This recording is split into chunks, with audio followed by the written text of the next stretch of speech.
ဟုတ်ပြီမင်္ဂလာပါဒီနေ့ဖះရှင်ဥပုသ်တော်နေ့အကြိုညအချိန်ခါဖြစ်ပါတယ်ကျွန်တော်အားလုံးကိုဒီနေ့ညနေအကြောင်းအရာတွေတစ်ခုနဲ့ကျွန်တော်အားပေးခြင်းတယ်အဲ့ဒါဘာလဲဆိုတော့နော့အေသင်္ဘောဆောက်တဲ့နေရာမှာကူညီခဲ့တဲ့သူ့ရဲ့အဖေနဲ့အဖိုးအကြောင်းကျွန်တော်ပြောပြခြင်းပါနော့အေသင်္ဘောဆောက်တာကိုသူ့ရဲ့သား၃ယောက်နဲ့ပဲဆောက်တယ်လို့တော့ကျွန်တော်ပြောလို့မရဘူးဆိုတော့ဘယ်လိုဆောက်ခဲ့တဲ့ဘယ်သူတွေကကူညီခဲ့လဲဆိုတဲ့အကြောင်းအရာတွေတမန်ကျမ်းစာမှာအတိအကျမဖော်ပြထားပေမဲ့ဒီကနေ့ကျွန်တော်တို့တမန်ကျမ်းစာကိုလေ့လာခြင်းအဖြစ်သိရှိနိုင်တဲ့အကြောင်းအရာတွေရောပြီးလို့ရှိရင်ဝိညာဉ်တော်စာပေနဲ့ဖော်ပြထားတဲ့အကြောင်းအရာတွေနဲ့ရောကျွန်တော်ကိုးကားပြီးတော့မှဒီတိုင်းပြောသွားပါမယ်ပေါ့နော်ပို့ပြီးတော့မြင်သာလွယ်အောင်ကျွန်တော်နောက်မှာ script လေးရှိတယ်အဲ့ဒီမှာအကြောင်းအရာတွေကိုပို့ပြီးမြင်နိုင်အောင် screen လေးကျွန်တော် share ပေးထားတယ်ပေါ့နော်ဒီအရာကိုအားလုံးတွေ့နိုင်မယ်လို့ကျွန်တော်ထင်တယ်ဆိုတော့ Noah လက်ထက်အချိန်ခါကသူက Noah ကအာဒံကနေမျိုးဆက်10ဆက်မြောက်မှာရှိတယ်သူ့ရဲ့အချိန်ခါမှာရေလွှမ်းမိုးတယ်အဲ့တော့ဒီ slide မှာစိတ်ဝင်စားစရာတစ်ခုကဘာလဲဆိုတော့လာမည့်ရဲ့အသက်ကခွန်3လုံးပေါ့နော်989နှစ်ရှိတယ်။ဘာကြောင့်989နှစ်ဖြစ်ရတာလဲ။ပြီးလို့ရှိရင်သူ့ရဲ့လာမည့်ရဲ့အဖေမတုရှလကအသက်ပေါင်း969နှစ်။ဘာကြောင့်969ဖြစ်ရတာလဲ။ဒါလေးလေးလည်းဆက်ဆက်ပြီးတော့ကျွန်တော်ဒီမှာတွေ့မြင်နိုင်ပါတယ်။ကျွန်တော်ဒီ slide နဲ့ပတ်သက်ပြီးတော့ပထမတစ်ခါတော့အာရန်ရဲ့အသက်ဘယ်လောက်ရှည်ပြီးတော့ဘယ်သူတွေကိုမှီခဲ့လဲဆိုတဲ့ video clip လေးတွေကျွန်တော်လုပ်ထားခဲ့ပြီးတယ်ပေါ့နော်။အဲ့ဒါကိုလည်းကျွန်တော်တို့ကြည့်လို့ရတယ်အကေဒီဗီဒီယိုမှာဒီကျွန်တော်ပြထားတဲ့နောက်က background ပုံနဲ့ပတ်သက်ပြီးတော့တိလို့တာမေးလို့တာရှိရင်ကျွန်တော်ကိုမေးနိုင်တယ်ဒီ slide လေးကကျွန်တော် Google ကနေပြီးတော့ရှာထားတာဖြစ်တယ် download ဆွဲလို့လည်းမရဘူးပြီးလို့ရှိရင် print out လုပ်ဖို့လည်းပဲအရန်ကိုမှကြီးတဲ့ဒီရုပ်ပုံကားချက်ကြီးဖြစ်တယ်ပေါ့နော်โอเคကျွန်တော်တို့ဒီမှာစဉ်းစားကြည့်အောင်မတုရှလကသူကဆိုလို့ရှိရင်ဒီအသက်189နှစ်ရောက်တဲ့အခါမှာလာမတ်ကိုမွေးတယ်လို့ပြောတယ်လာမတ်ကိုမွေးတဲ့အခါမှာမတုရှလကအသက်189နှစ်အဲ့တော့မတုရှလကနှစ်ပေါင်း969နှစ်ရောက်တော့သူတည်သွားတယ်လို့ကျမ်းစာမှတ်တမ်းတင်ဆိုတဲ့အခါမှာကျွန်တော်တို့နောအေသင်္ဘောဆောက်မဲ့အချိန်ခါရောက်တဲ့အခါကျတော့နောအေသင်္ဘောကိုဘယ်နှစ်ဆောက်ရလဲဆိုတော့နှစ်ပေါင်း120လုံးသူဆောက်ရတဲ့အချိန်ခါမှာဒီဝိညာဉ်တော်စာပေကသူ့ရဲ့အဖိုးမတုရှလကသင်္ဘောဆောက်တဲ့နေရာမှာကူညီခဲ့တယ်လို့ဆိုတယ်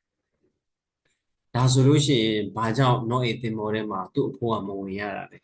ဒါမေးခွန်းတစ်ခုပေါ့နော်နောက်သူ့အဖိုးဆိုတော့သူ့အဖေရော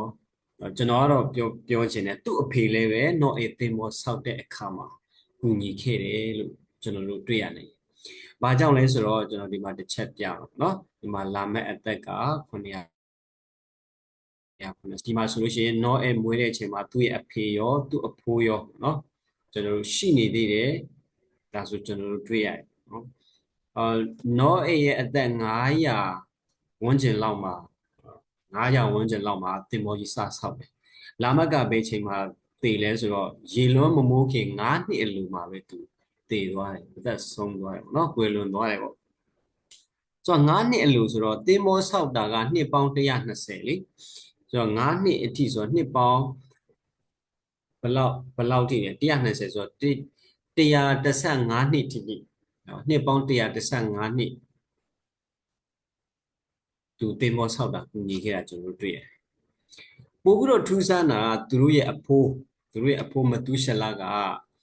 သူ့သားလာမတ်သေးတာတောင်မှသူမသေးသေးဘူးတင်မောဆောက်တာဆက်လက်ကူညီနေစေတဲ့ဘယ်အချိန်ထိလဲဆိုတော့တင်မောဆောက်ပြီးသွားတဲ့အထိသူကူညီခဲ့တယ်လို့ကျွန်တော်တွေ့ရတယ်။ဘာကြောင့်လဲဆိုတော့မတုရှလသေးတဲ့နှစ်နဲ့ကဘာကြီးရေလွှမ်းမိုးတဲ့နှစ်အတူတူပဲဖြစ်တယ်ဆိုတော့ကျွန်တော်တွေ့ရတယ်။ကွတ်တိပဲ။ဒါပေမဲ့ဘယ်အချိန်မှာဘလောက်ကွက်တိပဲဆိုတော့သူလည်းတေရောရည်လွှမ်းမှုရောတရက်ထဲမှာလားဘာညာကျွန်တော်တို့အဲ့လောက်ထိတော့အတိအကျပြောလို့မရဘူးเนาะခုနှစ်တစ်ခုတူတယ်သူတေပြီးတော့နောက်ထပ်ဘလောက်ကြာသေးလဲဆိုတော့ကျွန်တော်တို့မသိဘူးဒါပေမဲ့တစ်နှစ်ထဲအတွင်းကတော့ဟုတ်တယ်မနေ့ရက်ဘယ်နှလတော့မသိဘူးပေါ့เนาะ လာအီလည်းအမြောက်လောက်ကြီးချမယ်လို့ကျွန်တော်တို့မထင်ဘူးကျွန်တော်အနေနဲ့မသိတာပြောပြတာပါဒီထဲနောက်ထပ် detail လေ့လာရင်တော့ဒီထက်တိကျတဲ့အဖြေတော့တစ်ခုတော့ထွက်လာပါလိမ့်မယ်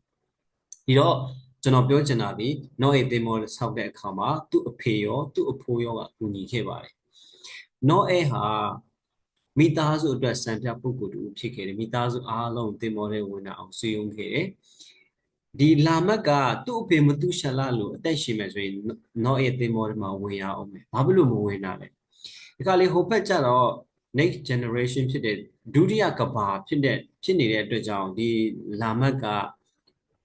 သူအဲ့ထဲမှာဝင်ခွင့်မရအောင်တည်သွားခဲ့တယ်လောကမှာတည်တယ်ဆိုတဲ့အရာတစ်ခုတိုင်းကတော့ဆုံးရှုံးမှုတစ်ခုလို့တော့ကျွန်တော်တို့ပြောလို့မရဘူးမသူရှလာတည်တယ်လာမတ်တည်တယ်အခွင့်အရေးလေးရခါနည်းလေးပေါ့နော်ဒုတိယကဘာကိုကူပြောမှချင်းသူတို့အခွင့်အရေးမရခဲ့ထို့တူပဲမောရှေဟာလည်းပဲခါနန်ပြည်ဝင်ခင်လေးမှာသူတည်သွားတယ်မောရှေတည်သွားတယ်သူအခွင့်အရေးဆုံးရှုံးသွားတယ်လို့ကျွန်တော်တို့ဘာမှပြောလို့မရအခုကျွန်တော်တို့ generation မှာလည်းထို့တူပဲထာဝရကောင်းကင်ကိုသွားမဲ့ဒီကဘာကြီးရဲ့အဆုံးသက်ကိုကျွန်တော်တို့ရောက်ရှိနေခဲ့ပြီဒီကေတင်ချင်းနေရဲ့ခရစ်တော်ကြွလာတဲ့အခါမှာကျွန်တော်အသက်ရှင်တဲ့ကောင်းကင်ကိုခြေဆောင်ခြင်းခံရမဲ့လူတွေထဲမှာကျွန်တော်တို့မပါဝင်ဘူးဆိုဆုံးရှုံးခြင်းကျွန်တော်တို့ပြောလို့ရမှာခရစ်တော်ကြွလာခါနီးလေးမှာတည်သွားတဲ့အဖြစ်မှာကျွန်တော်တို့ဝင်စားရမယ်ဆိုရင်အဲ့ဒီအခွင့်တည်သွားမဲ့အဖြစ်မှာကျွန်တော်ရောက်သွားမယ်ဆိုရင်ဆုံးရှုံးခြင်းကိုကျွန်တော်ပြောလို့ရမှာအဲ့လိုတော့ပြောလို့မရပါဘူးတည်ဆုံးခြင်းဟာဒီကေတင်ခြင်းမရတာမဟုတ်ပါဘူးအယ်လန်ဂျိုဝိုက်ကပါပြောထားလဲဆိုတော့ကေတင်ချင်းရရှိဖို့ရန်အတွက်ကျွန်တော်တို့ဒီခက်ခဲတဲ့အရာမဟုတ်ဘူးဒါပေမဲ့နောက်ဆုံးသောကာလမှာကြက်ကြက်ခံအသက်ရှင်ဖို့